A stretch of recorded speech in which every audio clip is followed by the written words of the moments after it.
안녕하세요. 사연에 빠지다의 DJ 민영입니다.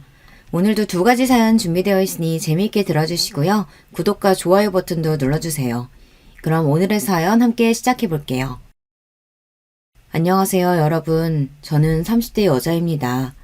평소 출퇴근할 때 즐겨 듣던 사연 프로그램에 제가 직접 이야기를 보내게 될 줄은 몰랐는데요. 저에게도 이런 일이 벌어질지 몰랐지만 지금은 속 시원하게 해결하고 누구에게도 말할 수 없었던 깊은 이야기를 해볼까 해요. 말솜씨가 부족하지만 여러분들의 생각을 묻고 싶어 이렇게 보내게 되었습니다. 저는 20살 초반 때부터 만나오던 남자친구가 있었어요. 어려서부터 항상 좋은 대학에 가려고 공부만 하다 보니 그동안 남자친구를 사귀어 본 적이 없어서 첫 연애에 가까웠죠. 처음 연애를 시작하고 나서는 제가 이런 감정을 느낄 수 있다고 느끼게 되었는데요. 아무래도 20대 초반부터 만나다 보니까 입대부터 시작해서 대학 졸업 그리고 취업 때까지 항상 함께했던 사람이었어요.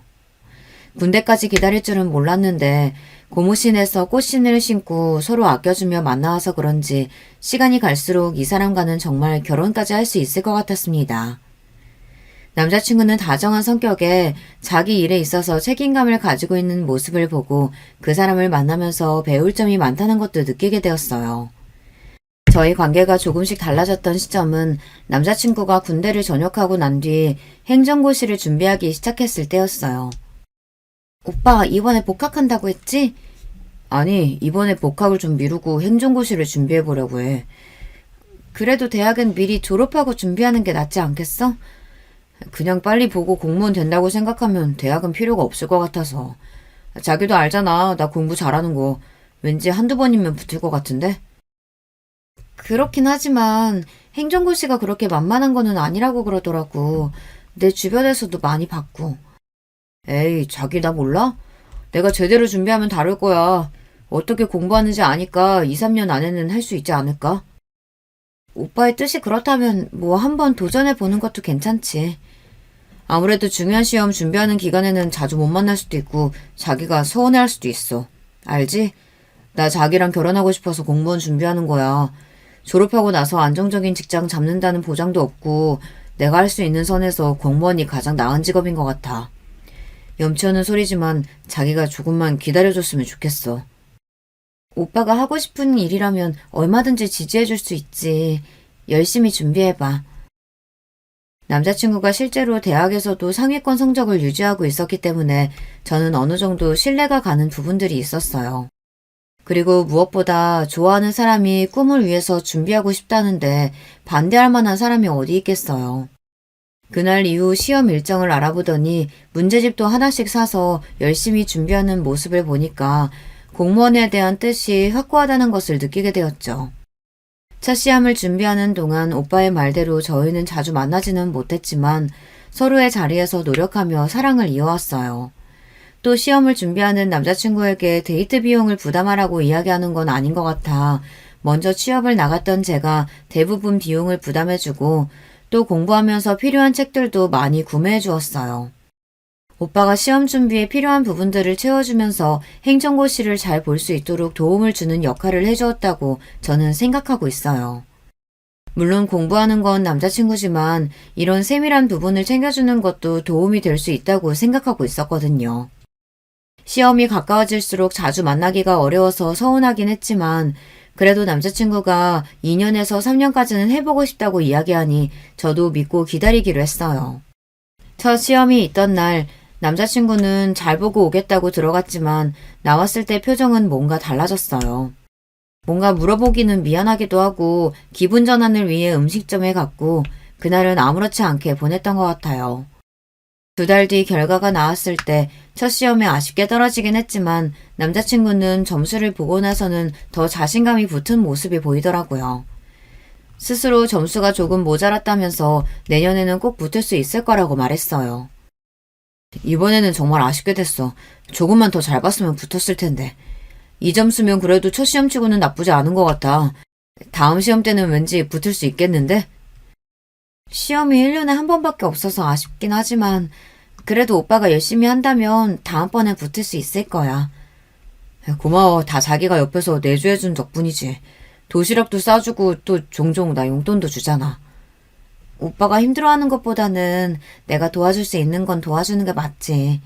1년 정도 더 두고 보고 내년에 시험 보고 다시 이야기해보자. 이번 한 해는 정말 제대로 준비하고 싶어서 폴더폰으로 핸드폰도 바꾸려고 해. 아, 그러면 아예 전화나 문자밖에 못하겠네. 그렇지. 나는 지금이라도 휴대전화 잘 안 쓰고 집중하면서 열심히 준비해보고 싶어.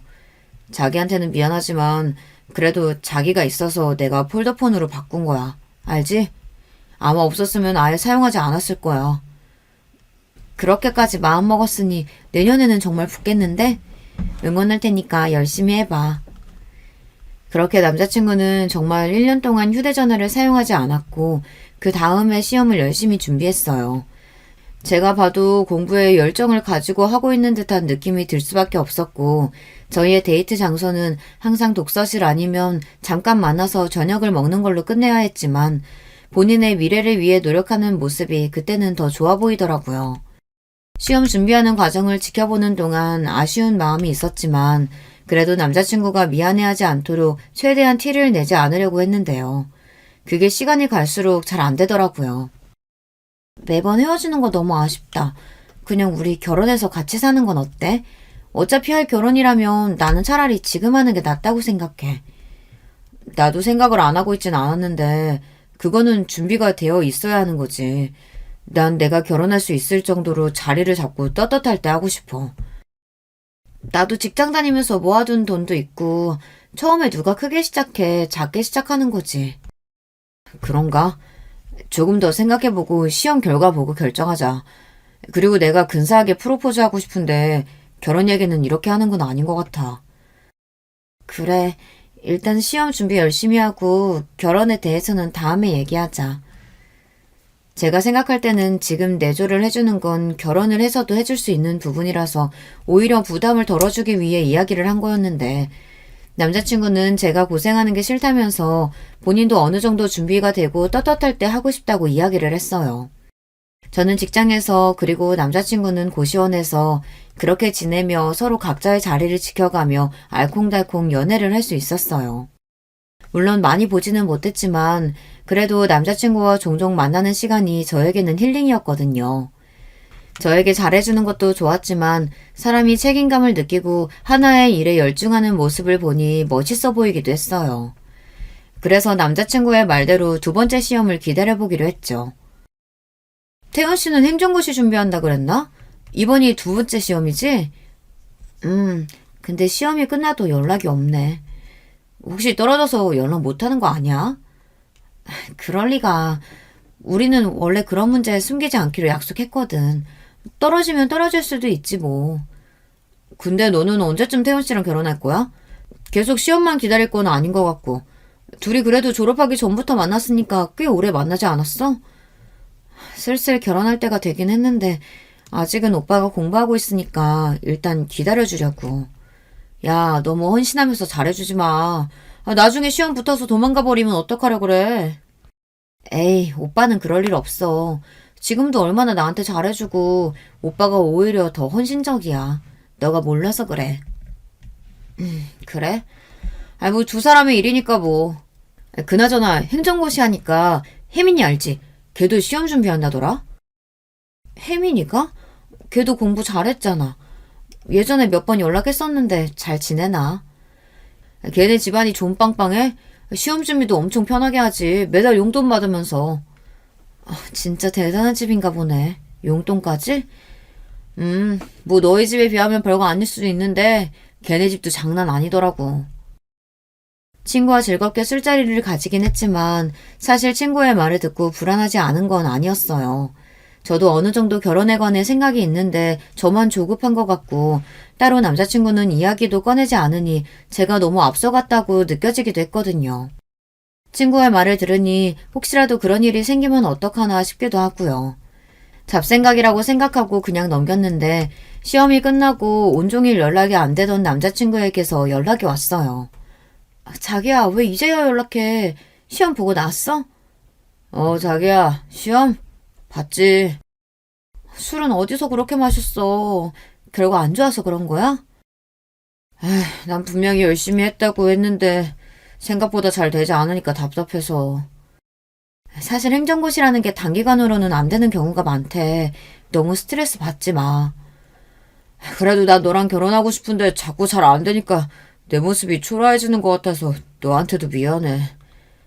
나는 오빠가 행정고시에 합격하든 안 하든 상관없어. 그냥 오빠면 되는 거야. 일단 오늘은 쉬고 다음에 이야기하자. 두 번째 시험을 잘 못 봤던 남자친구는 속상한 마음에 술을 마셨다고 이야기했고, 저는 오빠를 위로해 주었어요.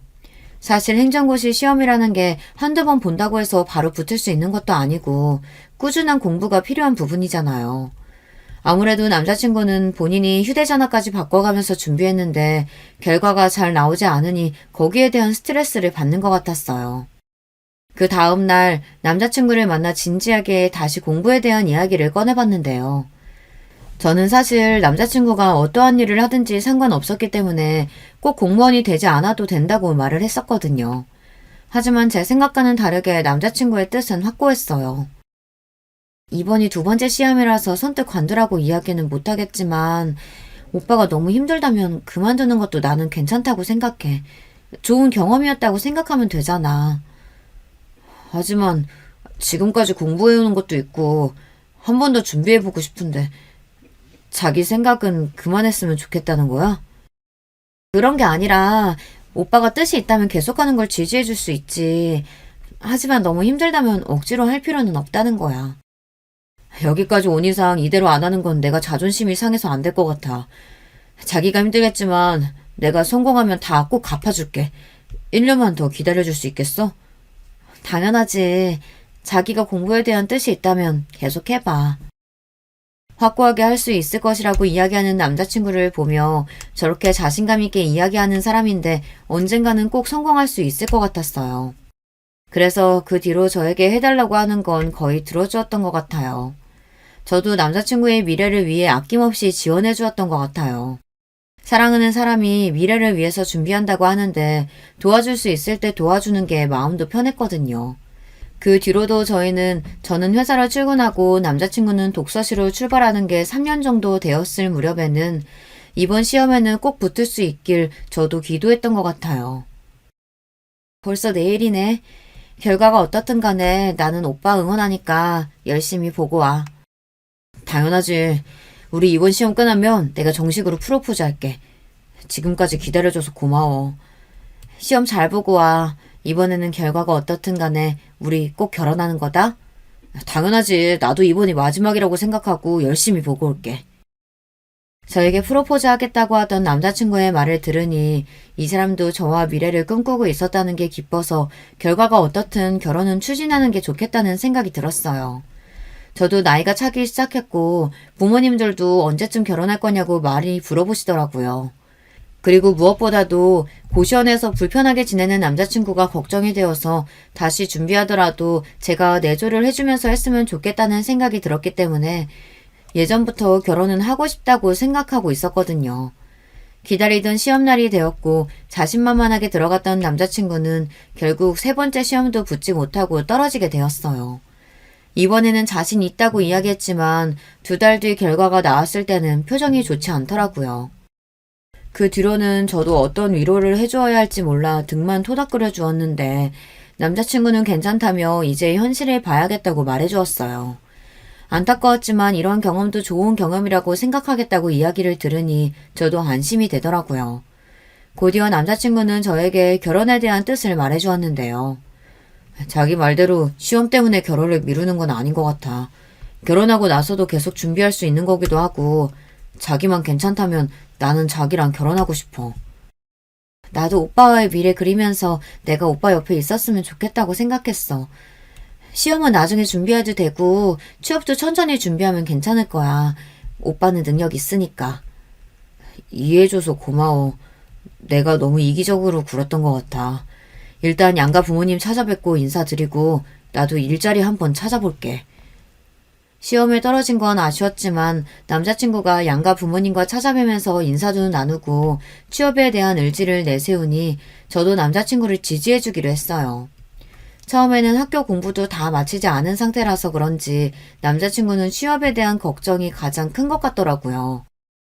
그래도 예전보다 의지를 가지는 모습을 보니 저도 옆에서 도움을 주고 싶은 마음에 이제 고시원에서는 나와도 되지 않느냐고 이야기했어요.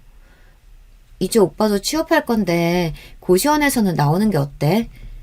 아, 그것도 괜찮지만 익숙해져서 나중에 우리 결혼할지 구하면 그때 나와도 될 것 같아. 그래도 되지. 그러고 보니까 오빠 고시원은 이름만 들어보고 근처도 못 가봤네. 아무래도 그렇지. 외부인 출입은 안 되는 곳이니까. 그래도 우리 곧 결혼할 건데 뭐가 문제야. 앞으로 더 많이 보면 되는 건데. 그치. 미래 생각하면 뭐 괜찮지. 저는 그렇게 남자친구와 결혼할 생각에 부푼 마음을 안고 부모님께도 말씀을 드렸어요. 다행히 두 분께서는 이미 남자친구를 알고 계셨어서 쉽게 허락을 받을 수 있었던 것 같아요. 그리고 결혼을 하면서 집도 한 채 해주고 싶다고 하시더라고요. 시집 갈 때라도 한 채 해가는 건 어때? 그럼 태연 오빠가 너무 부담스러워할걸? 안 그래도 이번에 결혼자금 때문에 고민이 많아 보이더라고. 에이, 괜찮다. 시험 준비하고 있었다며. 그동안 공부하느라 얼마나 했었을 거야. 내가 그동안 봐온 태연이는 믿을 만한 애니까 결혼 비용은 걱정하지 말라고 해라.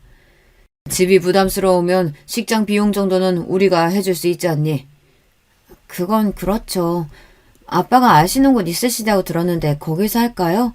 최근에 생긴 곳이라 리모델링도 잘 되어 있던데. 나중에 상견례 이후에 두 사람이 다시 얘기해봐라. 네, 아버지, 그럴게요. 서로 양가 부모님께 이야기를 드리면서 부족한 부분들을 어떻게 채워나갈지를 계획을 세워봤는데요. 한동안 취업을 준비한다고 이야기했던 남자친구가 면접도 잘 보고 다니는 줄 알았는데 얼마 전 다시 시험을 준비하고 싶다고 이야기하더라고요. 요즘에는 취업이 더 어렵다고 하던데 그게 딱 맞는 것 같아. 왜? 요즘 연락이 잘 안 와? 이력서는 계속 넣고 있지? 아무래도 학교 공부도 마치지 않았고 내가 다른 경력이 없다 보니까 안 되나 봐. 그래도 잘 찾아보면 분명히 오빠를 알아주는 곳이 있을 거야. 그래서 말인데 내가 계속 준비하던 시험을 다시 준비해보는 건 어떨까? 시험 준비를 다시 하려고? 주변에 보면 5번도 넘게 시험 보는 사람도 있던데 이 정도 점수면 사실 조금만 더 해도 될 것 같거든. 아, 그래? 점수가 어느 정도 나왔는데? 자기는 아마 공무원 준비 안 해봐서 말해줘도 잘 모를 거야. 그냥 간당간당하게 떨어졌어. 진짜 주변에서도 많이 아쉬워하더라고. 나도 그렇고. 저는 남자친구의 점수를 그동안 들어본 적이 없었는데요. 시험에 떨어진 사람에게 그런 부분을 세밀하게 물어볼 필요가 없다고 생각했거든요. 아깝다고만 이야기하니까 도대체 몇 점을 맞았길래 저렇게 자신만만하게 이야기를 하나 싶었어요. 또다시 시험 준비를 시작하겠다는 말을 들으니 저도 그때는 고민이 되더라고요. 두 번째 시험 이후로는 제가 생활비도 보내주고 고시원비도 종종 내주다 보니 금전적으로 또 지원이 계속 들어가고 있었거든요. 그래서 결혼은 어떻게 할 거냐고 물어봤죠. 그럼 결혼은 어떻게 준비하려고? 결혼 준비하면서 나도 시험 준비 다시 해볼게. 오빠, 결혼 준비하면서 시험 준비하는 게 정말 어려운 일인 거 알지? 결혼하면서 해야 할 게 얼마나 많은데.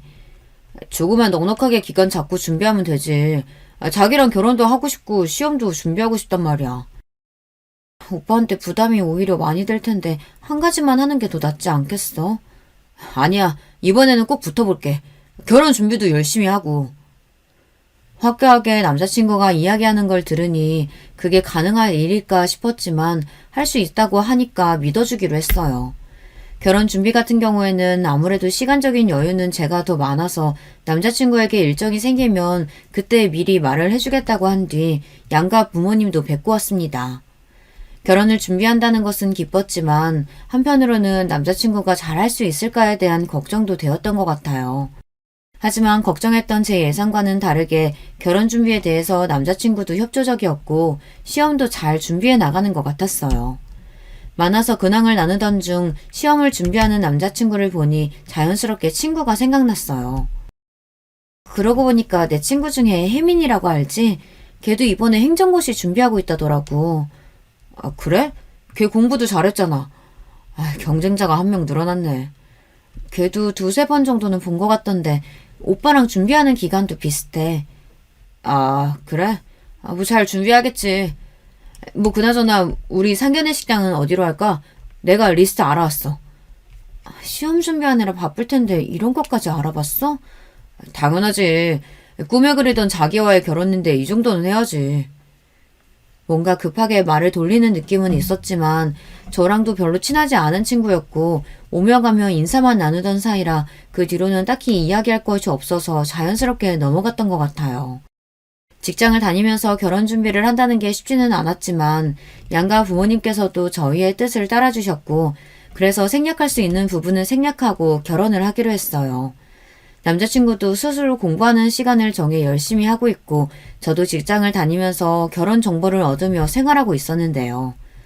남자친구도 이번에는 굳게 마음을 먹었는지 연락도 잘 안 되고 항상 공부한 사진을 저에게 보내면서 어느 정도 진도를 나갔는지 이야기를 해주었어요. 그런 모습을 보니까 본인의 일에 있어서 열정적인 사람이라 그런지 멋있어 보이더라고요. 하지만 제 행복은 더 이상 커지지 않았어요.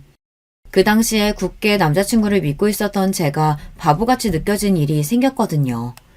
평소처럼 퇴근하고 쉬고 있는데 친구에게서 연락이 오더라고요. 수민아, 너 지금 자? 내가 지금 로데오 나와 있는데 여기 너 남자친구 있는 것 같아서. 아니야, 태연 오빠는 잔다고 해서 내가 알겠다고 했는데? 그래? 내가 잘못 본 건가? 분명히 태연 오빠 같았는데. 아니야. 시험 준비하는 사람이 지금 나가서 뭘 하겠어. 그렇지? 게다가 여자랑 있었으니까 아니겠다. 내가 잘못 봤나 봐. 미안해. 쉬고 있는데. 잘 쉬고 다음에 얼굴 좀 보자. 친구의 말이 왠지 찝찝하긴 했지만 남자친구가 기럴 일이 전혀 없었기 때문에 의심을 더 하진 않았어요. 하지만 얼마 뒤에 이야기를 남자친구에게 해주었을 때 미묘한 표정 변화를 보고 나서 뭔가 이상하다 싶었어요. 오빠, 내 친구 지혜 알지? 걔가 얼마 전에 로데오에서 오빠 봤다더라? 나를? 어디서? 언제? 뭐야, 왜 그렇게 당황해? 진짜 밖에 나갔었어? 아니, 당황한 게 아니라, 난 당연히 공부만 하고 있는데 나를 봤다니까. 그래서 내가 오빠 다시 시험 준비하는 것 때문에 공부하고 있을 거라고 했거든. 그 뒤로는 별말 없었고? 무슨 말? 내가 아닐 거라고 하니까 그럼 본인이 잘못 봤던 것 같다던데? 그치? 그 친구가 잘못 본 거야. 그날도 내가 공부한 거 사진 보내줬잖아. 그때 당시에 문제 삼지 않았으니 지난 일이라고 생각하고 있고 남자친구가 아니라고 하니 그 말을 믿었던 것 같아요. 당황스러워하는 것을 보니까 사실 여자의 촉으로는 뭔가 이상한 게 있었는데요. 저도 그 당시에 결혼 준비로 바쁘고 남자친구가 보내주는 사진으로 안심하고 있었기 때문에 신경은 안 썼던 것 같아요. 하지만 제가 너무 풀어주고 있었던 걸까요? 사진은 매일 보내긴 했지만 뭔가 이상하다는 느낌이 계속 들었어요. 그래도 8년을 만나온 사람인 만큼 믿고 괜히 의심하지 말자고 생각하고 있었기 때문에 따로 터치하진 않았어요. 의심은 계속되었지만 괜히 이걸 들춰봤자 저만 상처를 받을 것 같다는 생각이 들었거든요. 또 평상시에는 결혼 준비도 잘 도와주고 공부도 열심히 하는 것을 보니 그 뒤로는 또 신경을 쓰지 않던 중 친구랑 대화하다가 한 번 더 이런 일이 있으면 그땐 물어볼 필요가 있겠더라고요. 이번에 시험 다시 본다고? 그럼 결혼 준비는? 이번에 오빠는 행정고시 준비 다시 한다고 해서 내가 준비하고 있지 뭐. 그 오빠도 진짜 대단하다. 너도 다른 면으로 대단하고. 그러면 계속 고시원에 계신 거야? 안 그래도 내가 이번에 집 구하면 합치자고 했는데 뭔가 반응이 미적지근하네. 오빠한테 매달 용돈도 주고 결혼 준비도 혼자 다 하는데 그러면 너무 서운할 것 같은데 괜찮아? 요즘 좀 힘들긴 한데 괜찮아. 근데 좀 뭐랄까 예전에 비해 싸한 느낌이 계속 드는데 혹시라도 오빠가 마음이 변할까봐 무섭긴 해. 우리가 적게 만난 것도 아니고 사실 예전에 네가 밖에서 오빠 만났다고 했을 때 물어봤거든. 근데 엄청나게 당황하더라고. 에이, 그건 내가 잘못 본 걸 수도 있으니까 너무 신경 쓰지 말고 결혼 준비 잘해야지. 친구의 위로에 괜찮아지긴 했지만 이전보다 연락하는 횟수나 만나는 날도 짧아지다 보니 저도 모르게 불안했던 것 같아요. 신경을 쓰면 계속 안 좋은 생각만 할 것 같아 결혼 준비에 집중하기로 했는데요. 남자친구도 지금 힘들 거라고 생각을 하고는 있었는데 용돈을 요구하는 주기가 짧아지기 시작했어요. 그때부터 이 사람은 제대로 시험을 준비하고 있긴 한 건가 생각이 들더라고요.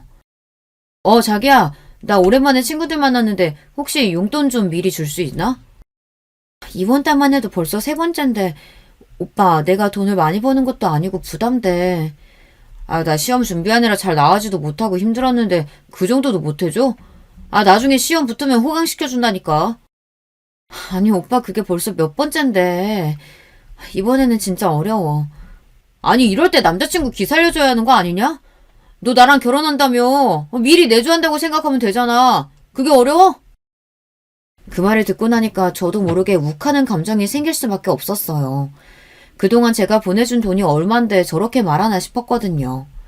여러분들은 이해가 가시나요? 게다가 시험이 얼마 남지도 않았는데 친구들을 만난다고 하는 것도 이해할 수 없었어요. 저랑은 만날 시간도 없고 친구들은 만날 시간이 있나 싶더라고요. 그래도 남자친구가 먼저 연락 와서 저에게 사과하니 이 사람이 나를 생각해주고 있다는 건 느낄 수 있었어요. 그리고 저에게 보답해준다는 그 약속을 지키기 위해 열심히 노력한다고 하니 시험 결과만 기다리고 있었는데요. 근데 그 해에는 정말 시험에 통과하더라고요. 자주 친구들을 만나는 것 같았는데 제대로 한 달 정도 친구들을 만나지도 않고 저도 뜨문뜨문 만나며 저녁만 먹고 들어가더니 제대로 준비한 것 같았어요. 4년 동안 뒷바라지 해주며 이날만을 꿈꿔왔는데 저는 마냥 기뻐할 수 없었는데요. 오빠 정말 축하해. 4년 동안 고생 많았어. 이제 우리 결혼식만 남았네. 전에 호강시켜준다는 말 이제 지켜야 한다. 시험은 내가 준비했는데 네가 왜 그렇게 신났어? 아니, 기쁜 날이니까 오빠 축하해주려고 그런 건데 기분 상했어? 아니, 그런 건 아니야. 너도 그동안 고생 많이 했지. 그럼 오늘 축하 기념으로 맛있는 거 먹으러 갈까? 어디 가고 싶은 곳 있어? 오늘은 좀 피곤하네. 친구들도 자꾸 오라고 난리고. 자기랑은 다음에 저녁 먹어도 되지? 그래도 나랑 같이 저녁 먹고 가주지.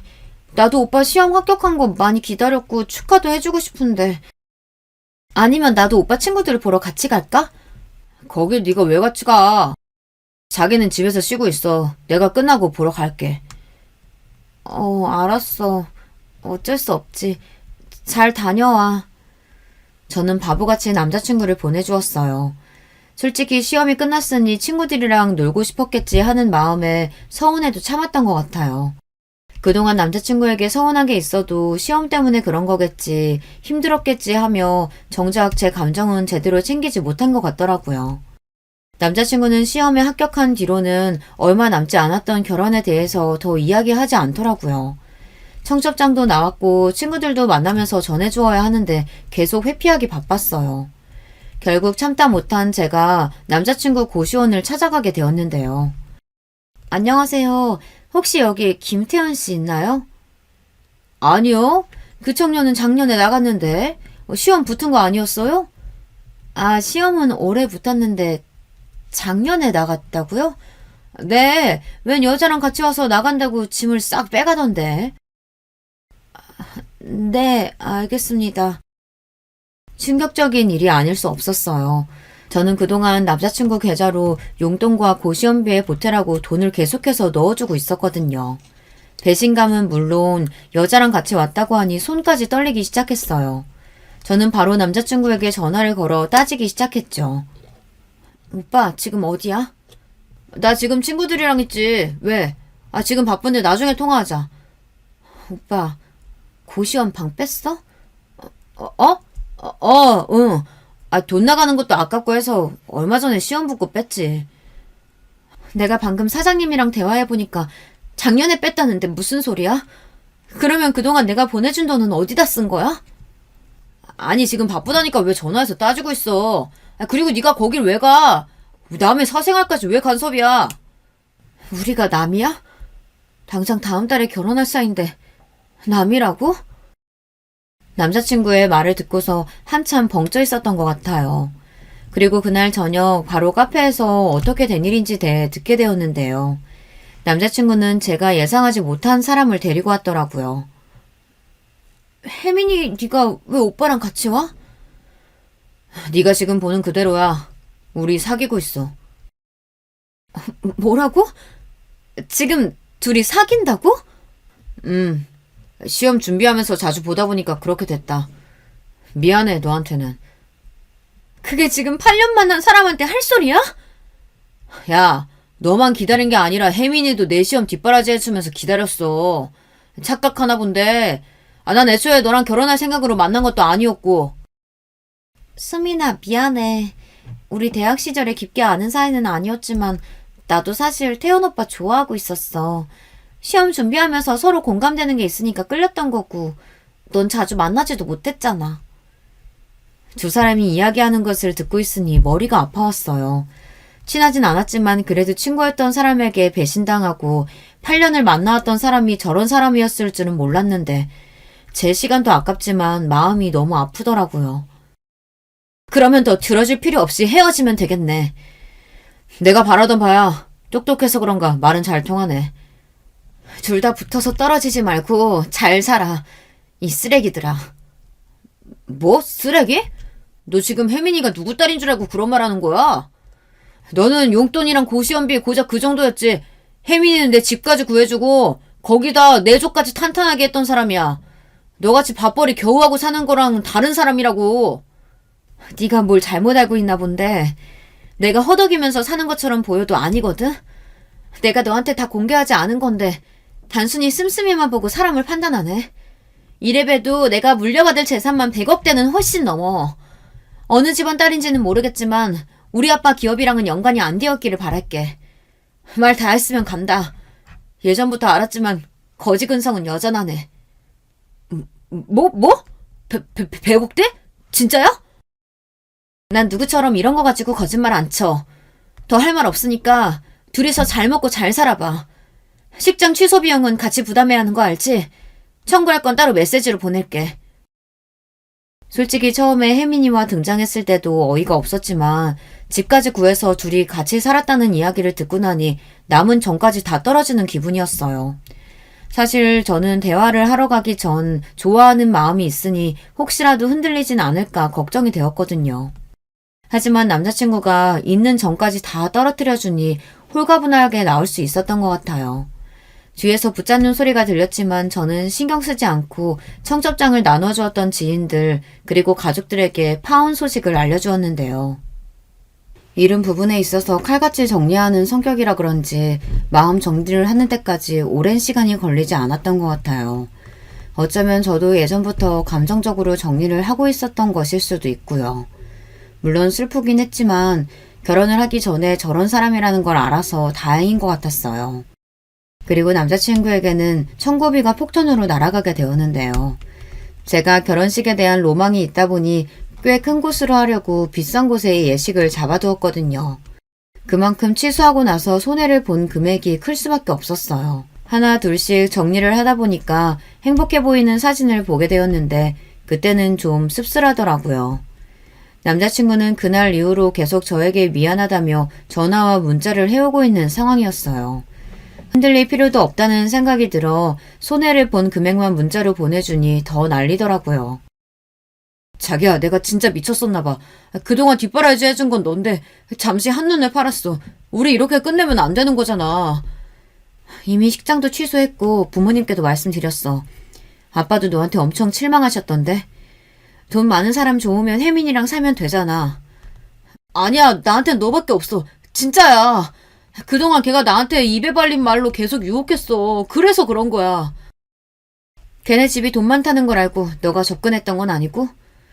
그리고 자산이 있다는 얘기 듣자마자 나한테 붙는 거 보면 돈에 미치긴 미쳤구나. 박쥐도 아니고 이곳저곳 붙어 다니면서 부끄러운 줄 알아. 그리고 좋은 말 할 때 돈 보내. 손해본 게 얼만 줄 알면 너 기절하겠다. 내가 그동안 쌓은 정이 있어서 그나마 봐준 거라 그 정도지. 다 청구하면 그 금액의 절반도 안 돼. 내가 잘못했어. 우리 좋았잖아. 그때로 다시 돌아가자. 나 이제 공무원이야. 게다가 5급인데 이제 너 먹여 살릴 수 있어. 나 믿고 다시 잘 해보자. 미안한데 네 쥐꼬리만한 월급 받아봤자 내가 달에 받는 임대료보다 훨씬 적어. 난 이 돈으로 평생 여유롭게 살 테니까 넌 너대로 잘 살아. 사람을 돈으로만 보는 사람이 저보다 더 좋은 사람을 만날 수 있을까요? 아무 조건 없이 남자친구를 사랑했는데 이렇게 배신을 당할 줄은 몰랐네요. 제가 상처를 받은 만큼 복수를 하고 싶은 마음에 친구에게 이 소식을 전했는데요. 그 친구가 발이 넓은 편이라 분명히 이 이야기가 퍼질 거라고 생각했거든요. 나 파혼했어. 얼마 전에 만났는데 그 자리에 혜민이까지 데리고 오더라. 둘이 3년을 만났대. 와, 진짜 미친 거 아니야? 대박이다. 너 그 자리에서 가만히 있었던 건 아니지? 뺨 한 대를 못 치고 온 게 후회가 되긴 하는데 괜찮아. 걔 우리 집이 어떤 집인지 모르잖아. 그래서 내가 가지고 있는 점을 몇 개 말해주니까 바로 표정 창백해지던데? 야, 혜민이도 그럼 돈 보고 만난 거네. 집도 구해주고 용돈도 줬다는데 나한테 쥐꼬리만큼 해줬다고 혜민이보다 못하다더라고. 잘 헤어졌다. 진짜 너가 그동안 헌신한 거 생각하면 내가 가서 한마디 해주고 싶다. 안 그래도 어떻게 복수할까 생각 중인데 뭔가 코를 제대로 밟아주고 싶단 말이지. 일주일 뒤에 동창회 있잖아. 거기에서 얘기해버려. 동창들은 니네 둘이 다 결혼할 줄 알아. 친구의 이야기를 듣고 나니 동창회 날을 기다리면서 관리도 열심히 하고 그날 가서 파혼 소식을 제대로 알리기로 했어요. 솔직히 제가 8년 동안 만난 사람한테 뒤통수를 맞았는데 그 정도는 해도 되는 거잖아요. 그래서 그날만을 기다리며 미리 옷도 사두고 일부러 차를 바꾸려고 했던 시즌이라 남자친구가 꿈의 차라고 외치던 외제차도 하나 끌고 가기로 했어요. 그 정도는 해줘야 배가 아플 것 같았거든요. 드디어 당일날이 되고 당시에 졸업했던 친구들이 많이 모였어요. 결혼을 축하한다는 이야기부터 시작해서 저에게 말을 거는 친구들이 많더라고요. 솔직히 안 올 줄 알았던 혜민이도 그 자리에 있어서 뻔뻔스럽다는 생각이 들었는데요. 사람들이 모이기 시작하고 곧이어 남자친구도 도착했는데 저를 보고 깜짝 놀라더라고요. 저는 평상시에 남자친구에게 보여주지 않았던 명품들을 다 가지고 갔었기 때문에 아마 제가 가지고 있는 명품을 보고 놀란 것 같았어요. 자신감 있는 모습으로 친구들 사이에 둘러싸여 있는데 저에게 와서 말을 걸더라고요. 자기 오늘 예쁘게 하고 왔네. 자기? 우리 헤어진 지가 언젠데 아직도 자기야. 어? 너네 헤어진다고? 다음 달에 결혼한다며? 헤어진 거 아니야. 다음 달에 결혼하는 거 맞고 우리가 좀 다퉈서 그래. 자기야, 아직도 많이 화난 거야? 내가 미안하다고 했잖아. 손 치우고 다들 모인 거 같으니까 이제 이야기할게. 우리 파혼한 거 맞아. 니네가 시간 내서 와준다고 했는데 일이 이렇게 돼버렸네. 니네가 가장 궁금해할 이유부터 설명해주자면 여기 있는 혜민이랑 태연 오빠가 눈이 맞아버렸지 뭐야? 제 이야기에 사람들은 웅성거리기 시작했고 혜민이는 얼굴이 빨개진 채 어쩔 줄 몰라 하는 게 보였어요. 남자친구도 당황하면서 아니라고 해명을 하기 시작했는데요. 아니야. 나 쟤랑 인상만 하던 사이고 바람 피지도 않았어. 다 거짓말이야. 내가 시험 붙고 나서 신경 못 써준 건 맞지만 그렇다고 이렇게 할 필요는 없잖아. 내가 그럴 줄 알고 미리 다 준비해왔어. 자기야, 내가 진짜 미쳤었나봐. 그동안 뒷바라지 해준 건 넌데 잠시 한눈 팔았어. 우리 이렇게 끝내면 안 되잖아. 이미 식장 취소도 했고 부모님께도 말씀드렸어. 아빠도 너한테 엄청 실망하셨던데. 돈 많은 사람 좋으면 혜민이랑 살면 되잖아. 아니야, 나한테 너밖에 없어. 진짜야. 그동안 걔가 나한테 입에 발린 말로 계속 유혹했어. 그래서 그런 거야. 제가 공개한 파일에는 남자친구의 목소리가 그대로 담겨 있었고 틀자마자 친구들은 모두 큰 소리를 내며 웅성거리기 시작했어요. 와, 그럼 지금까지 뒷바라지 해준 여자친구 버리고 지금 혜민이한테 갔다는 거잖아? 정신 나간 거 아니냐? 어떻게 사람이 저러냐? 아니, 그러고 보니까 예전에 이 근처에서 태연이 본 거 같은데. 그럼 그때 수민이가 아니라 혜민이랑 있었던 거네? 군대도 기다려주고 다 했는데 어떻게 저러냐? 근데 혜민이네 잘 사는 집 맞아? 쟤도 학교 다닐 때 얘기 많았잖아. 허세 부린다고. 맞아.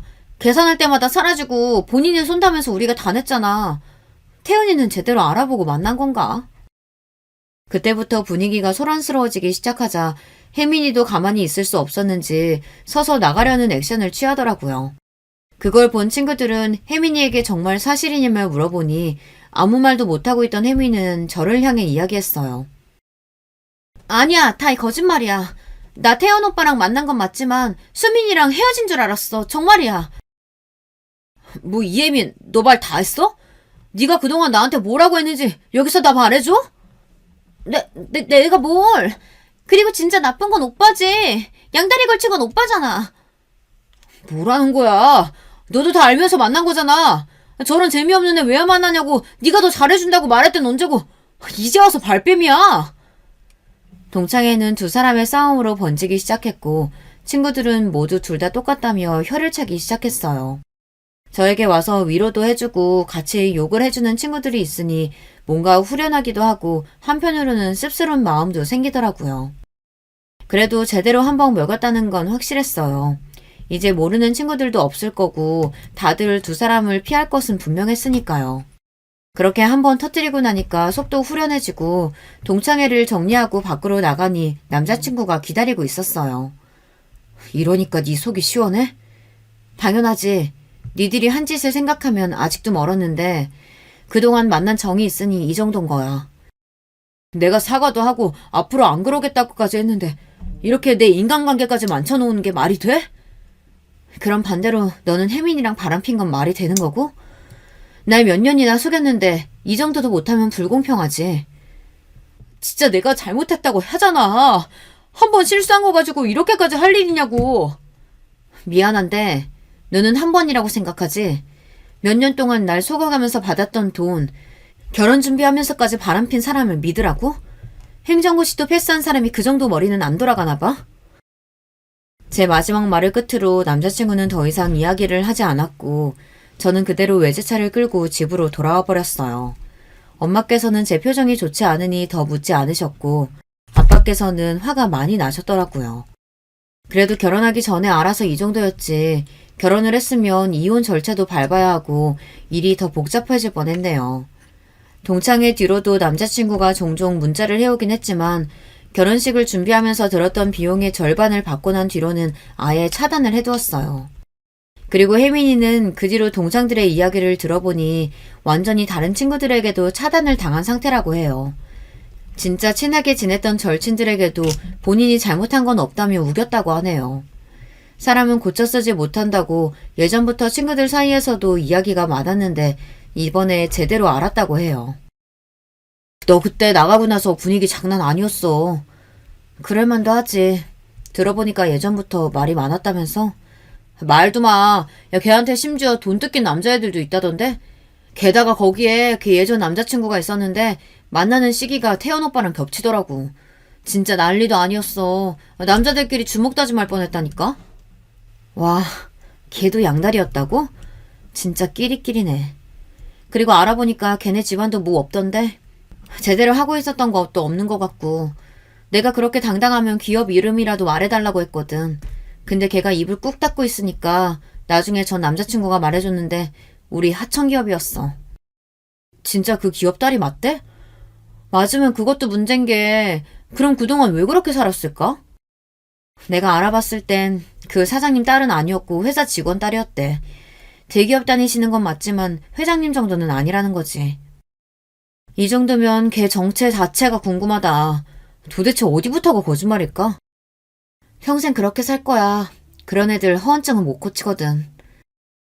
그 뒤로는 저도 물려받은 자산으로 그동안 일을 배우며 있었던 회사에서 독립해 한 회사의 CEO로 지내고 있어요.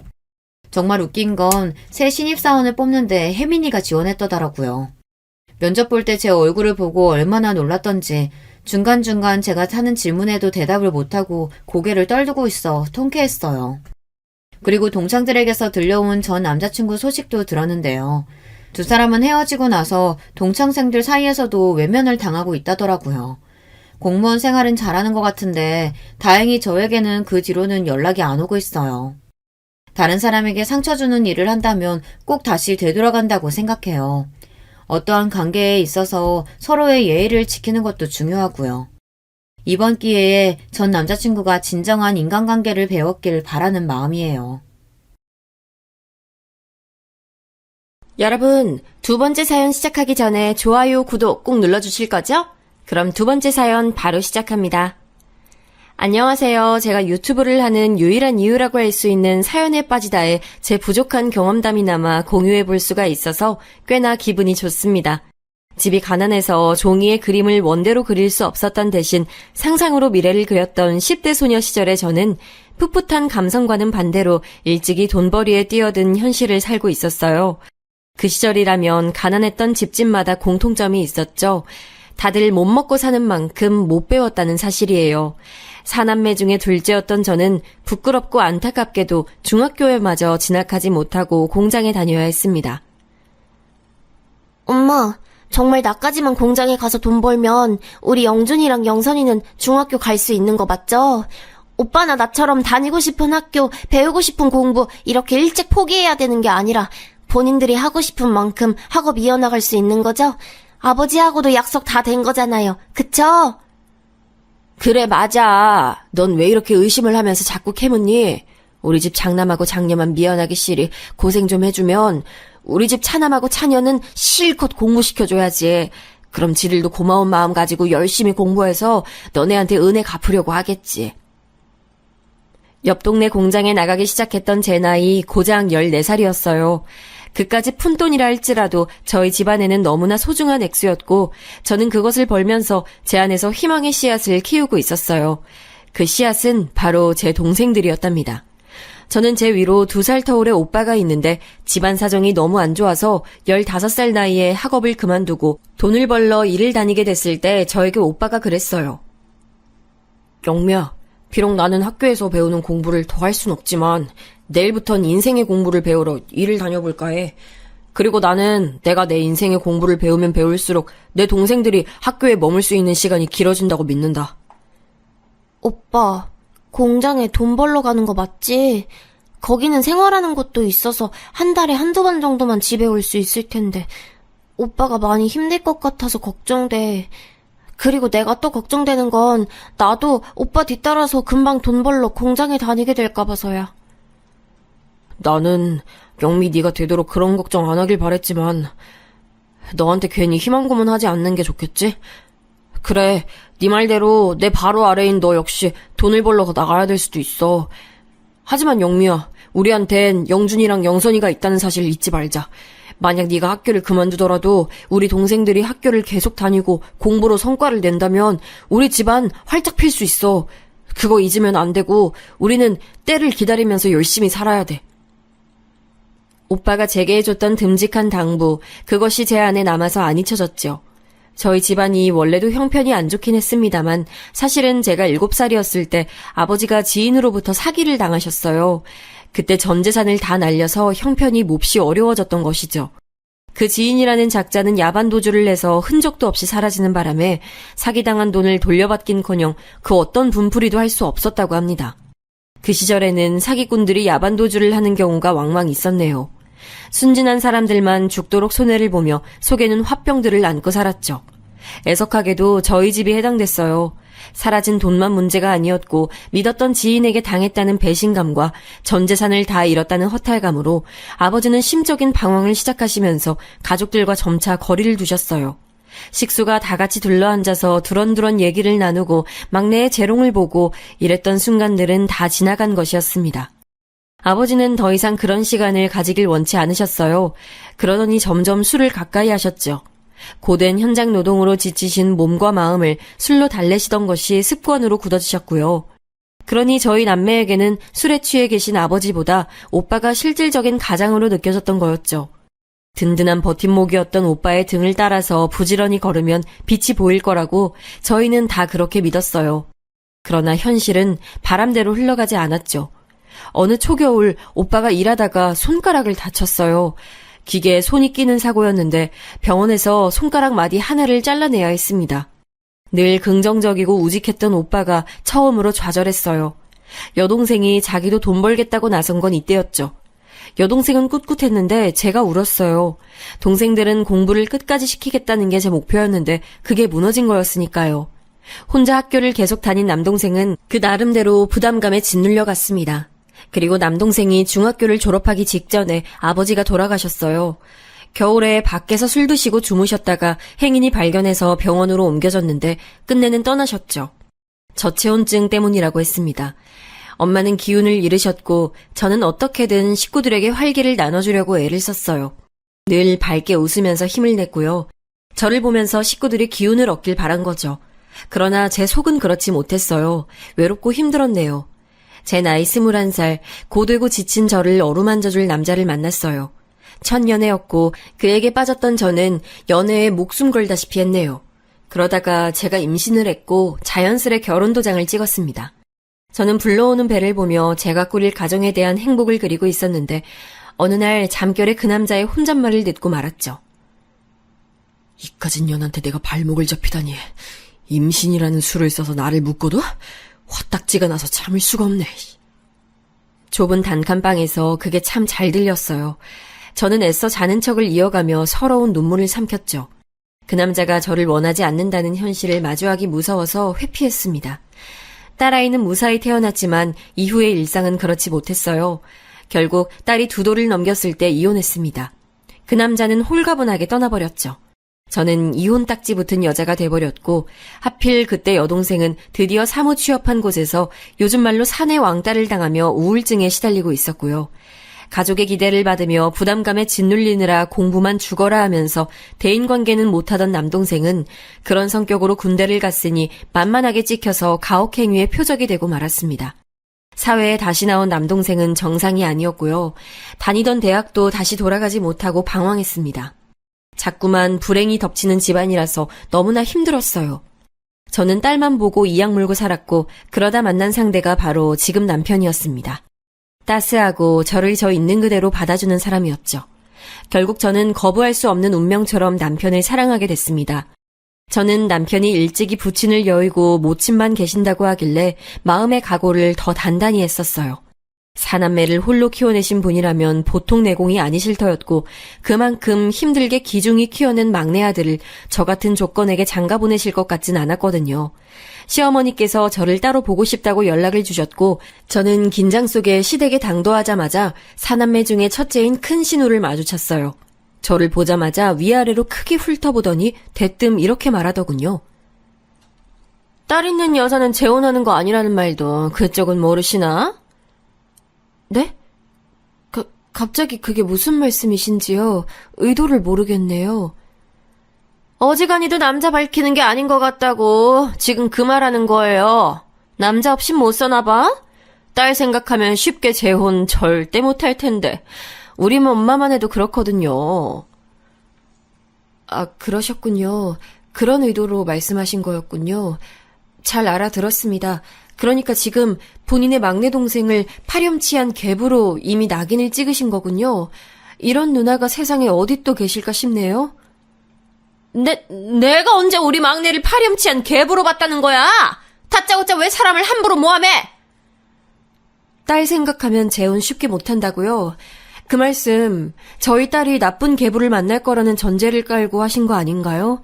아니셨다면 정확하게 반박해 주시면 되고요. 제가 그 반박 성심껏 받아들일게요.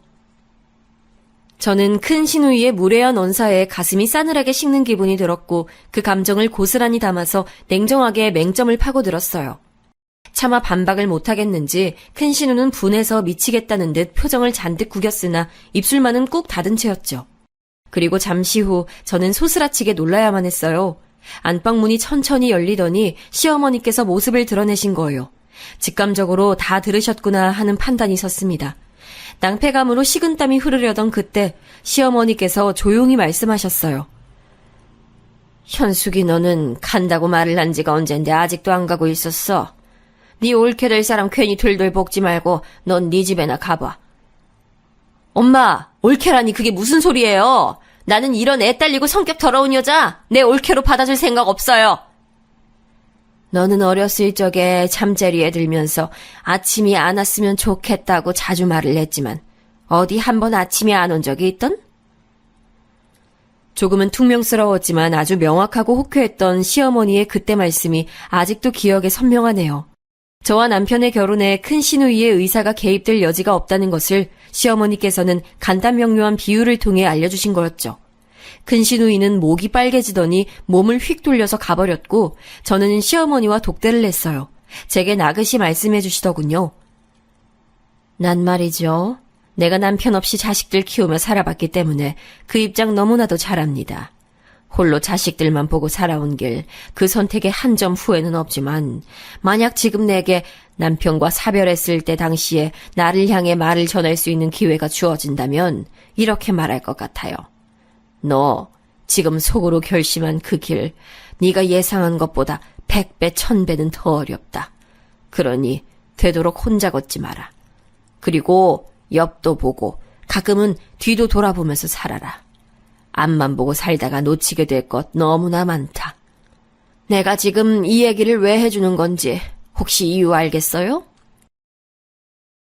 홀로 감내해 오셨을 모진 시간들, 그 뼈저리게 아픈 경험을 당신이 아닌 누군가가 똑같이 겪지 않길 바라시는 것이 시어머니의 마음이었던 거예요.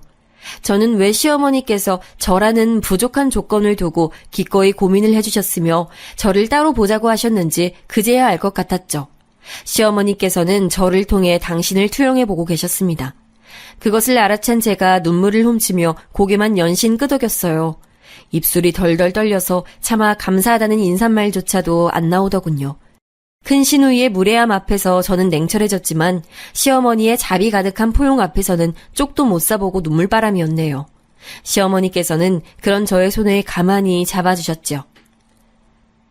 우리 막내 현석이 자기 형 누나들보다 아버지 사랑 못 받고 자라서 불쌍한 아이예요. 내 평생 아픈 손가락입니다.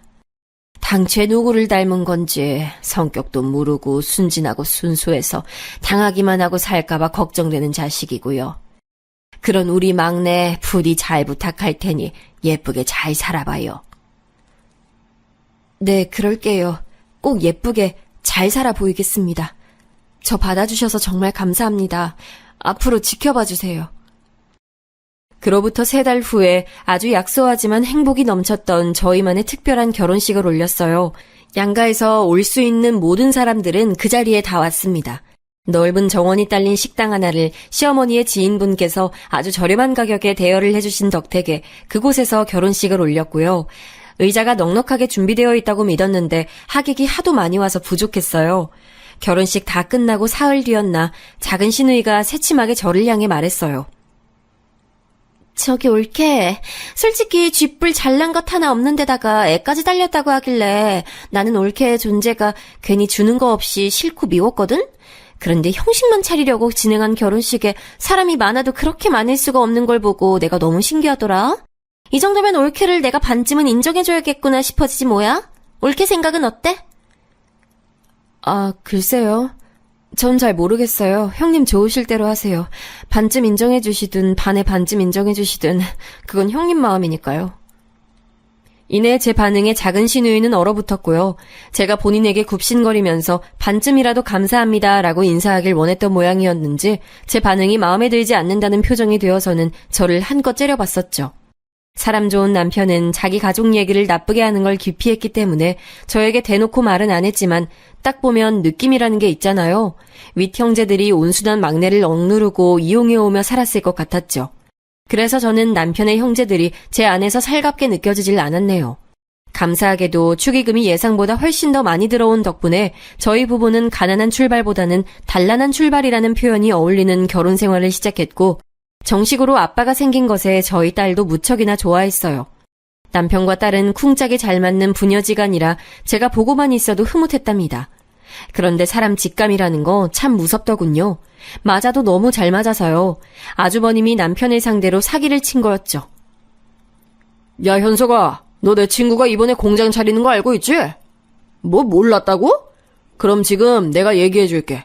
임마, 지금이라면 공장 설립에 자그마한 투자 한 가지를 한 것만으로도 앞으로의 수익을 계속해서 공유받을 수 있어. 아예 지분을 얻게 되는 거라고.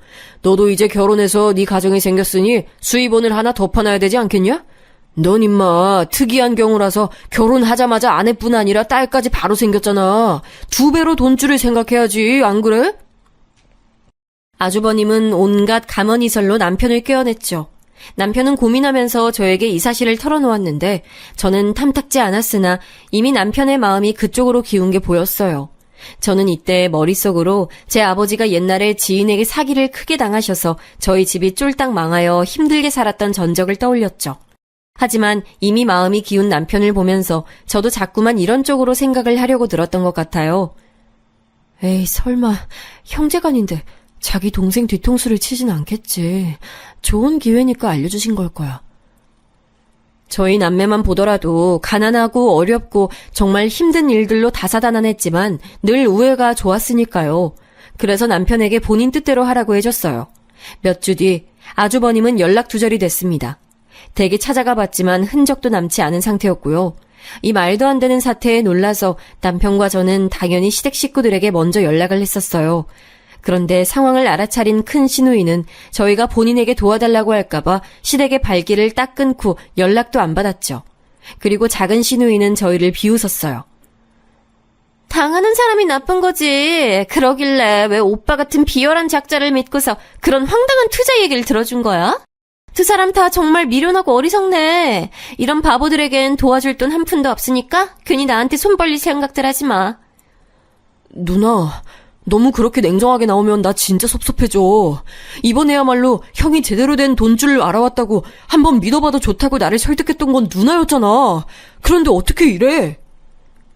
설득한 내가 잘못이니? 넘어간 네가 잘못이지. 저는 작은 시누이가 뒤에서 남편을 설득하고 있었을 줄은 꿈에도 몰랐어요.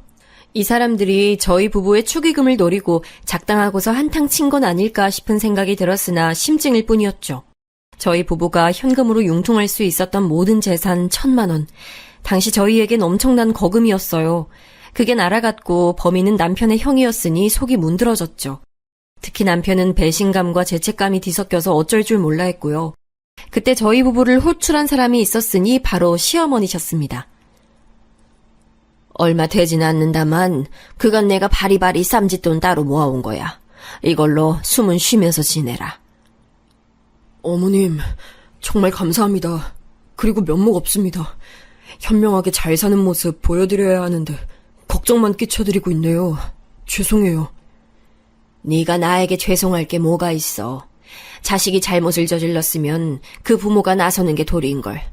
못난 형을 둔 죄로 우리 현석이가 피해를 봐서 마음이 아프구나. 시어머니께서 내어주셨던 돈 귀중한 300만 원 앞에서 저는 감사하고 죄송한 인사를 올렸으나 옆에서 남편은 고개만 푹 숙이고 있을 뿐 그때 한마디도 못했던 것으로 기억을 합니다. 그 속이 말도 못하게 복잡했기 때문이겠죠. 돈도 그렇지만 형이 동생에게 사기를 쳐서 잠적까지 했다는 사실이 저는 너무 기가 막혔는데 남편도 이 점 때문에 힘들었나 봐요.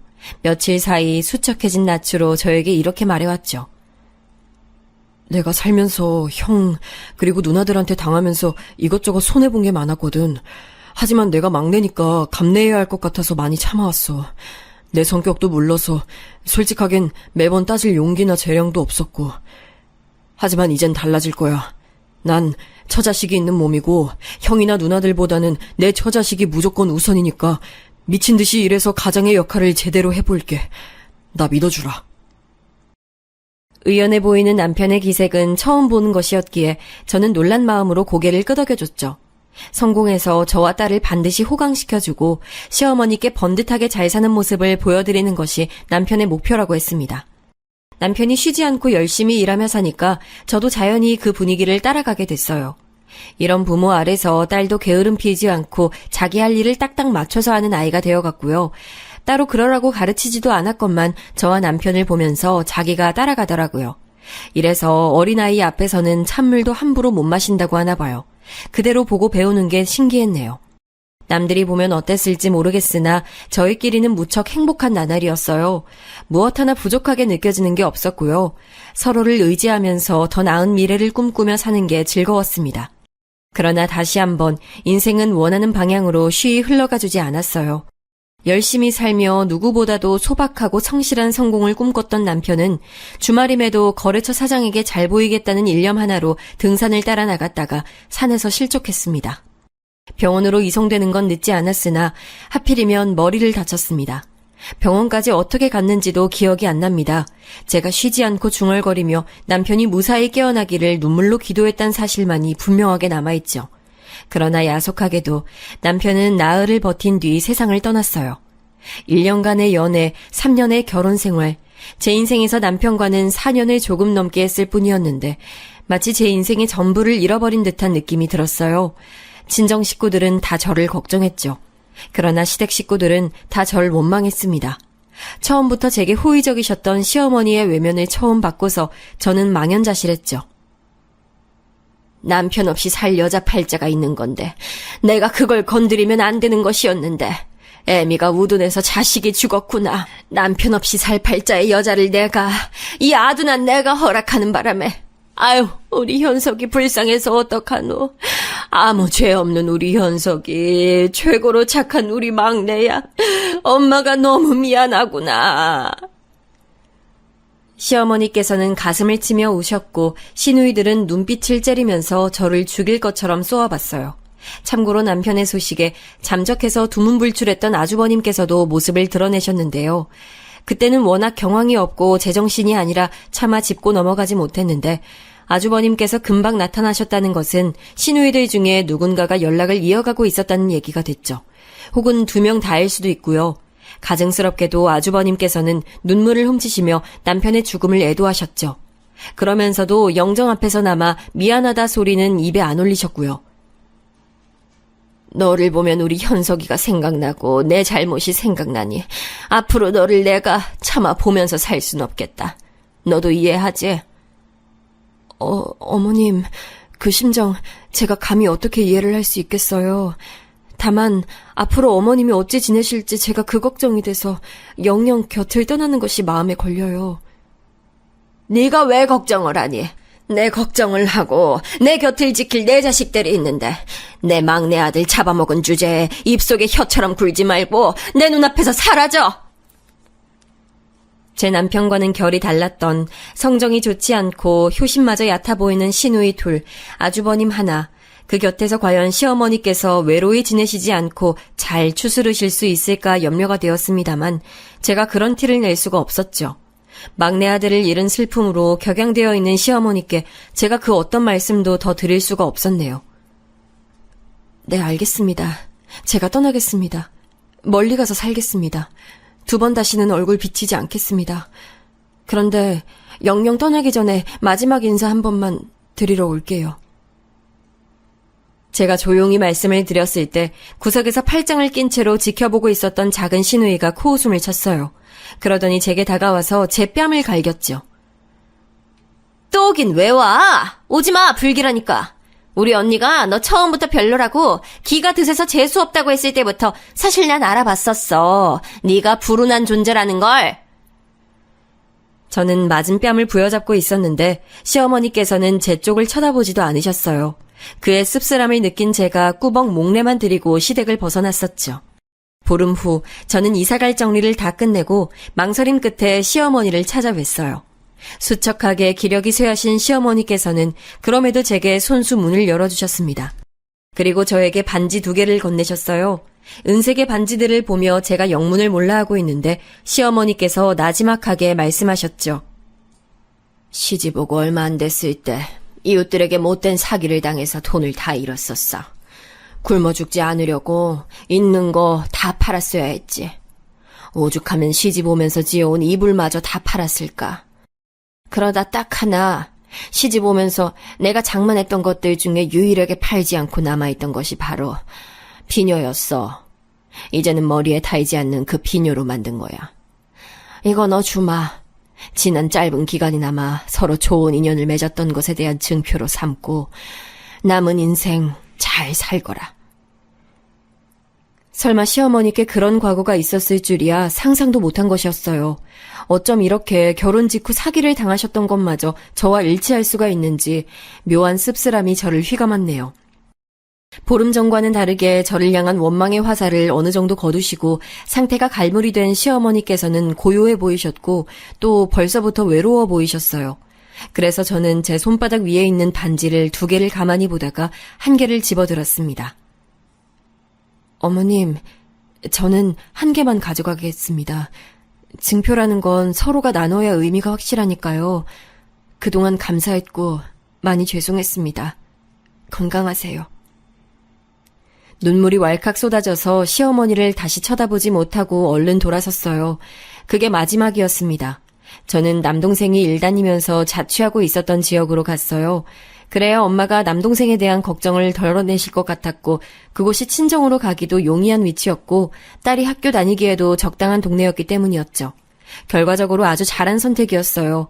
저희 딸은 진심을 다해 따랐던 아빠가 한순간에 허망하게 세상을 떠난 것으로 심적인 방황을 겪고 있었는데 그런 자기 조카가 가엾고 눈에 밟힌다면서 남동생이 주말마다 시간을 내줬어요. 공부머리가 좋은 남동생은 딸에게 여러 과목을 지도해 줄 수 있었죠. 그러면서 남동생 역시 좁은 대인관계 속에서 획일적인 일상만 보내고 있었던 것을 조금씩 탈피해 나갔고 시간이 좀 더 지나자 여자친구를 사귀게 되면서 결혼까지 골인했습니다. 누나가 나랑 근처에 살지 않았다면 내가 이렇게 결혼할 수 없었을 것 같아.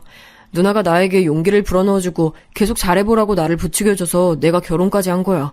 다 누나 덕이니까 앞으로 내가 누나에게 부끄럽지 않도록 잘 살게. 결혼 직전에 남동생이 저에게 그런 말을 했는데 저는 그 순간 남편과의 결혼이 떠올라서 울컥해버렸어요. 저와 남편도 결혼하면서 시어머니 앞에서 그런 다짐을 했던 게 마치 어제 일처럼 선명했죠. 애써 제 가슴속에 잠재우며 살아왔지만 저는 남편은 1분 1초도 잊은 적이 없었어요. 떠올리기만 해도 애달픈 제 남편을 오래간만에 남동생의 결혼식 전에 마음껏 회상해본 저는 시어머니께서 주신 반지도 서랍장 구석에서 꺼내봤답니다. 처음 받았을 때는 엄지에만 낄 수 있었는데 몇 년이 지난 시점에서 껴보니 검지에 맞더군요. 그때부터 반지를 계속 꼈어요. 강박적으로 끼려고 한 건 아니고 너무나도 그냥 익숙해져 버려서 제 손가락에 걸고 살았던 것 같아요. 수더분한 새언니를 만나서 조용하게 엄마 모시고 사는 오빠네 어려운 자영업을 이어가느라 힘든 판국이지만 마음씨는 따뜻한 제부와 서로 의지하며 살아가는 여동생네 그리고 새 쌍둥이가 태어나는 바람에 온통 정신이 없으나 단출한 일상을 이어가는 남동생네 이렇게 제 친정 식구들은 각자 아무도 부유하지 않지만 서로 화목하기에 그것이 행복이라 말하는 삶을 이어갔어요. 저는 눈에 넣어도 아프지 않은 저희 딸 커가는 거 그것 하나만 낙으로 삼고 살았고요. 사실 주변으로부터 아직 괜찮은데 재혼하지 이런 권유를 몇 번 들었어요. 하지만 전혀 생각이 없었죠.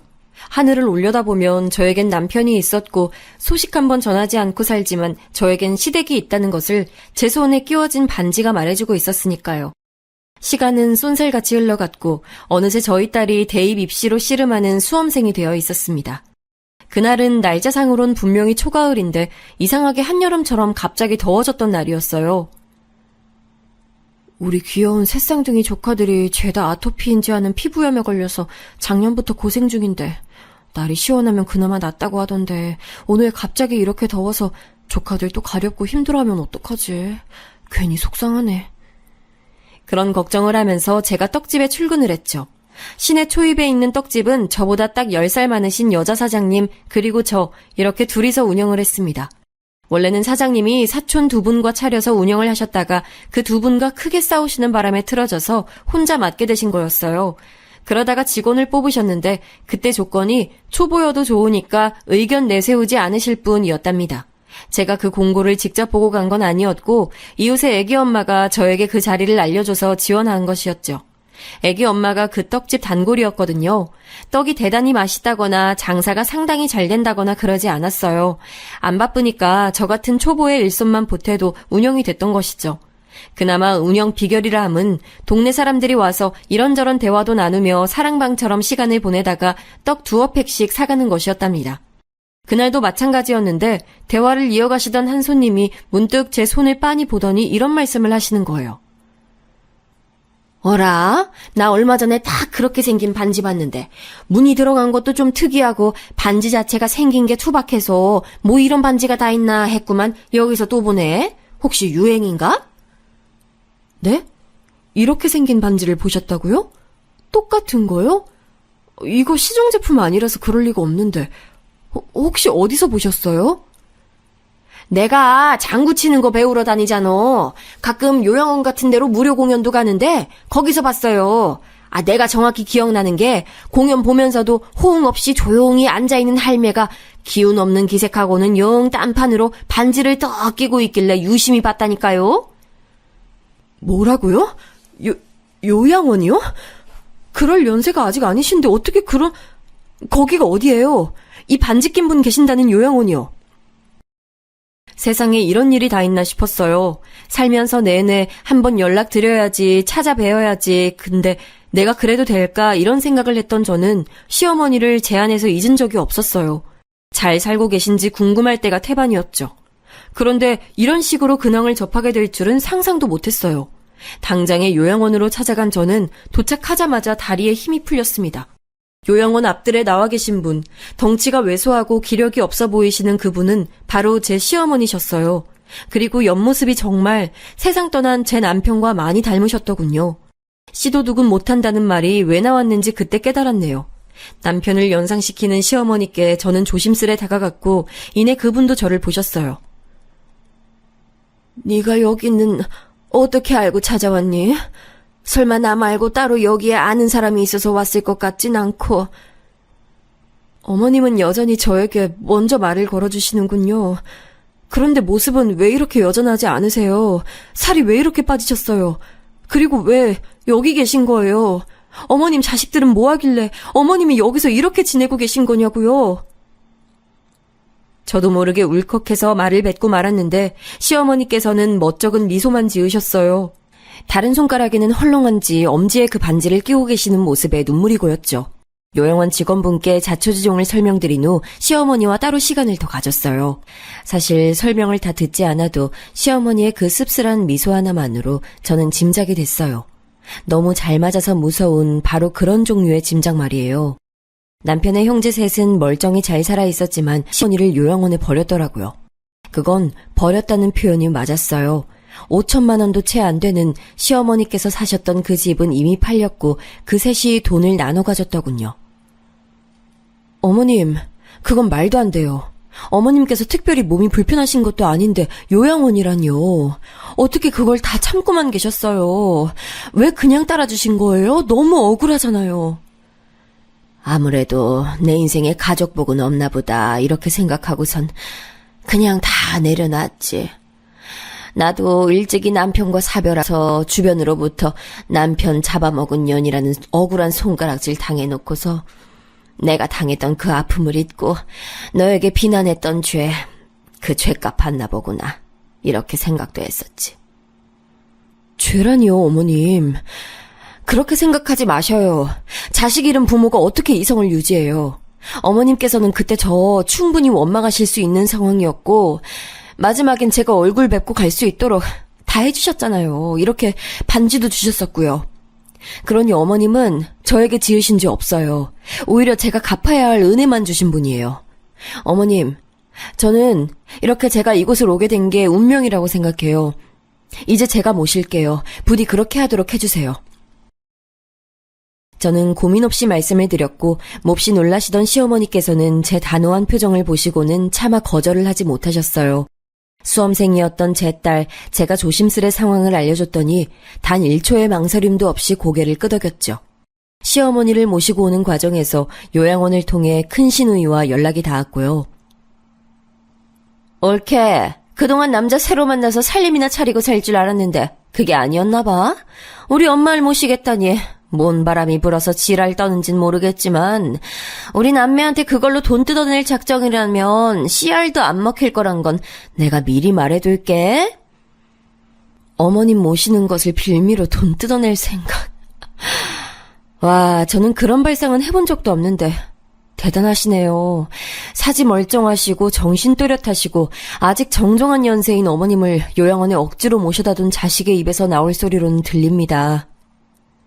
이 망할려는 처음부터 느꼈지만 비꼬는 솜씨가 은근 일품이네. 야, 네가 우리 엄마 처리해준다니까 고마워서 내가 더 이상 말은 안 얻는다. 알았냐? 앞으로 연락하지 마. 친자식들이 어쩜 이럴 수가 있을까요? 저는 철이라는 표현에서 정신이 아찔해졌네요. 하긴 성격 온순했던 막내 동생을 등쳐먹고 우습게 여겼던 형제들이었으니 애초에 그 인성은 더러웠던 거겠죠. 저희 집에 오신 첫날 밤 시어머니께서는 제 남동생 부부가 과일을 사들고 인사를 온 것에 눈시울을 붉히셨어요. 저희 엄마와 통화를 하셨는데 무슨 대화를 나누셨는지 통화가 끝난 후에 한참 생각 많으신 얼굴로 미소를 짓고 계셨죠. 그러더니 제게 이런 말씀을 하시더군요. 내가 다른 복은 몰라도 며느리 복은 있는 것 같구나. 그리고 네가 다른 복은 몰라도 네 가족 복은 타고났구나. 서로를 위하며 아끼며 살아왔다는 걸 단번에 알 수 있어. 부디 너와 피를 나눈 사람들 모두에게 복이 가득하길 내가 빌어보마. 요양원에서 생기를 잃어가던 날 꺼내와줘서 정말 고맙다. 그 말씀을 듣는데 정말 이상하게도 제 속이 시원하게 풀리는 듯한 기분이 들었어요. 그리고 마음이 편해지더군요. 지금 생각해보면 그때가 엄청난 전환점이었던 것 같아요. 그 이후로 제게 믿을 수 없는 일들이 연속해서 일어났으니까요. 오빠랑 새언니가 저희 엄마를 모시고 살던 그 집이 재개발 특수를 맡게 됐어요. 전혀 예상하지 못했던 터라 모두가 어안이 벙벙했는데 돈 욕심 부리면서 오래 버틸 생각이 오빠에겐 없었어요. 그래서 원래 집값보다 2배가 뛰었던 시점에 그냥 팔아버렸죠. 그것만 해도 엄청난 이득이었고 좋은 집으로 이사갈 수 있었어요. 그런데 오빠네가 그 집을 나온 이후 재개발 진행이 지지부진하게 되어서 남은 사람들은 계속해서 손가락만 빨며 지냈답니다. 오빠네는 이사를 전세로 갔고 남은 돈으로는 과감하게 다른 집을 구입했어요. 이때 여동생과 제부가 있던 돈 털어서 도움도 줬고요. 그런데 이 구입한 집의 가격이 천정부지로 솟은 거예요. 아니, 대체 거기 집값이 왜 그렇게 오른 거지? 난 부동산 공부하는 사람도 아니라서 당최 모르겠는데. 더 오른다고 하지만 그런 욕심까진 안 부리련다. 그냥 지금 팔련다. 오빠가 고심 끝에 그런 결정을 했을 때 새언니도 욕심 더 안 부리고 동의했죠. 심지어 그거 팔아서 여동생과 제부에게 돈을 다 줬어요. 저나 남동생네는 욕심 안 부리고 거절했어요. 왜냐하면 여동생 부부는 자영업을 하고 있었기 때문에 크게 자금이 필요한 시점이었거든요. 여동생이 눈에 불을 켜고 성공 다짐을 하더니 놀라운 결과를 냈어요. 장사가 그냥 대박도 아니고 초대박이 터진 거예요. 여동생과 제부 지원하에 남동생네가 공기 좋고 물 좋은 곳으로 이사를 갔어요. 그리고 거기서 지내면서 새쌍둥이 조카들의 피부가 엄청 좋아졌죠. 그 덕분에 남동생 부부가 얼마나 웃음꽃이 폈나 몰라요. 제게도 놀라운 일이 있었는데 제가 일하던 떡집 사장님이 갑자기 집안 사정상 멀리 거주지를 옮기게 되시면서 제게 그 떡집을 넘겨주신 거예요. 얼떨결에 사실상 공짜로 저는 모든 것을 이어받게 됐어요. 문제는 제가 철저히 보조로만 일을 하고 판매만 했을 뿐 떡을 만들 줄 몰랐다는 거죠. 여기서 등장한 사람이 바로 제 시어머니셨어요. 왕년에 자식들 위해 돈 벌러 안 해보신 일이 없었던 시어머니께서는 심지어 떡도 만들 줄 아셨고 기계에 대한 이해도 높으셨으며 현재 떡집 운영 중인 지인도 두고 계셨어요. 그러고 보니 시어머니께서는 은근 발이 넓으셔서 저랑 남편 결혼할 때도 식장을 알아봐 주셨었죠. 이런 대단하신 분이 폐륜적인 자식들을 잘못 두셔서 요양원에서만 사실 뻔했다니 모골이 송연했네요. 떡집 하시는 시어머니의 옛 지인분께 도움을 받아서 제가 이것저것 배울 수 있었어요. 그리고 제게 애초에 떡집 일자리를 소개해줬던 이웃 애기 엄마가 인터넷을 잘하더라고요. 그걸로 제가 이어받은 떡집을 홍보해줬어요. 저는 컴퓨터고 인터넷이고 이런 거 잘 몰랐으니까 그게 무슨 효과가 있나 싶었는데 엄청났습니다. 과장을 좀 보태자면 문전성시였어요. 또 정말 놀라운 사실이 이건 기적이라고 부를 수밖에 없는 게 서울소재대학에 턱걸이로 들어갈까 말까였던 성적을 지니고 있었던 제 딸이 수능에서 대박을 터뜨린 거예요. 소위 스카이라고 불리는 3대 명문대 중인 한 곳 연세대학교에 제 딸이 당당히 입학을 했습니다. 저희 엄마와 오빠가 그때 어찌나 좋아하던지 명문대생 나왔다고 울고불고 난리도 아니었네요. 딸은 공로를 시어머니께 돌렸어요. 할머니, 이건 제 기분 탓일 수도 있는데요. 전 이상하게 할머니께서 저희 집에 오신 이후로 모든 일이 순식간에 다 잘 풀리고 있다는 생각이 들어요. 마치 저희 집 엉킨 실타래를 할머니가 쫙 풀어주신 느낌이랄까요? 딸의 애교 섞인 말을 들으며 저와 시어머니는 한박 웃음을 지었죠. 서로 마주보면서 말이에요. 이런 행복을 누리고 있던 때 반대편에서는 불행이 도사리고 있었어요. 제 아주버님 되시는 그 작자 말입니다. 결국엔 사기죄로 재판까지 갔다가 감옥 갔어요. 그 소식을 듣고 그제서야 알았네요. 아주버님이 전과 팔범이라는 사실을요. 그리고 큰 신우는 결혼한 자기 아들이 바람 피워서 뒷목 잡았고요. 그냥 바람을 피운 게 아니라 20살짜리 보육원 출신 어린 여자애하고 눈이 맞았고 그 여자애가 임신을 했다네요. 이혼 소송이니 위자료니 친자검사니 하는 말들이 지저분하게 오가서 난리도 아니었다고 합니다. 너무 속상했던 탓일까요? 큰 신우는 음주운전을 하다가 외제차를 들이박았어요. 그 와중에 작은 시누이는 명품 짝퉁들을 진짜라고 속이면서 인터넷에서 팔다가 제대로 적발당해서 난리가 났고요. 작은 시누이 막내딸은 다니던 직장에서 하루아침에 쫓겨났대요. 사유가 유부남 상사와 바람을 피웠기 때문이었죠. 막내딸 본인이 결혼 준비 중이었다는 사실이 가장 황당합니다. 당연히 파혼당했고 상사 아내로부터 소송도 당했어요. 제가 이런 것들을 어떻게 알았는가 하면 시누이들이 저를 찾아와서 읍소를 해대는 바람에 알게 됐습니다. 큰 시누이가 오열부터 하더군요. 수리비만 지금 1억이 넘어 1억이. 1억인 이 집 개 이름인 줄 알아? 저기 올케. 미안한데 돈 좀 빌려줄 수 있을까? 조금이라도 좋으니까. 저를 대뜸 찾아오신 것도 놀라운데 돈 얘기 꺼내시니까 더 놀랍네요. 제가 어머님 모시고 사니까 제게 돈을 주셔야 하는 입장 아니세요? 돈을 달라고 하시면 안 되죠. 올케, 나 지금 장난하는 거 아니야. 나 정말 힘들어서 그래. 정말 죽을 것 같다고. 엄마, 제발 뭐라고 말씀 좀 해보세요. 형편 괜찮게 사는 며느리에게 우리 딸들 좀 도와달라고. 그거 한마디 하시는 것도 어려우세요? 뻔뻔하게 시어머니를 향해 그런 부탁도 하더군요. 하지만 시어머니께서는 그저 피식 웃으실 뿐이었습니다. 그 어떤 여지도 남기지 않는 깔끔하고 차가운 반응에 시누이들은 넋이 나가버렸고요. 이내 저와 시어머니 앞에서 천천히 무릎들을 꿇었습니다. 작은 시누이가 입술을 떨며 말했죠. 우리 남매는 몽땅 개박살이 났는데 올케는 잘 지낸 게 신기하네. 우리 엄마 신수가 화나신 걸 보면 잘 모신 것도 알겠어. 이왕 잘 살고 있는 김에 우리 엄마도 잘 모셔준 김에 우리까지 응? 어떻게 건사 좀 해주면 안 될까? 네, 안 되겠어요. 전 여러분과는 다르게 어른 말씀 잘 듣고 공경하자는 주의라서요. 어머님께서 자식들을 용서 안 하시겠다는데 제가 감히 뭐라고 주제넘게 나서서 도와드릴 수가 있겠어요. 시누이들은 제 말에 눈물을 줄줄 흘리며 시어머니를 쳐다봤지만 아무런 효과도 없었죠. 시어머니께서는 냉담하게 자식들을 외면하셨습니다. 자식들이 지난 세월 당신께 행했던 것처럼 말이에요. 결국 시누이들은 통곡을 하며 소득 없이 발길을 돌려야 했네요. 시어머니께서 후련하게 소감을 밝히셨어요. 인생의 쓴맛을 제대로 봐야지만 제대로 교훈을 얻을 종자들이 바로 내 자식들임을 내가 옳게 알지 못하고 살아왔으나 이제는 내가 바로 봐야겠지. 시어머니께서는 그 셋이 정신 차리고 인간 될 방법은 고통을 겪는 것밖에는 없을 것 같다고 하셨고 저도 동의를 했습니다.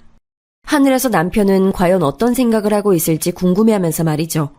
그 후로 저는 시어머니와 성공적으로 떡집을 이끌어가다가 가장 적절한 때에 다른 분께 넘기고 손 털었어요. 권리금으로만 무려 1억 2천을 현금으로 받았으니 아주 좋은 장사였다고 생각합니다. 모든 행운이 따라줬어요. 저희 친정 식구들 역시 모두 일이 줄줄 잘 풀려서 늘 웃으며 살아왔고요. 인생이란 어떻게 흘러갈지 모르는 희극과 비극의 교차로 그 가운데서 늘 스스로를 잃지 않으며 사는 것이 최선 같습니다. 제 이야기를 들어주신 여러분께 행운이 가득하시길 바라요.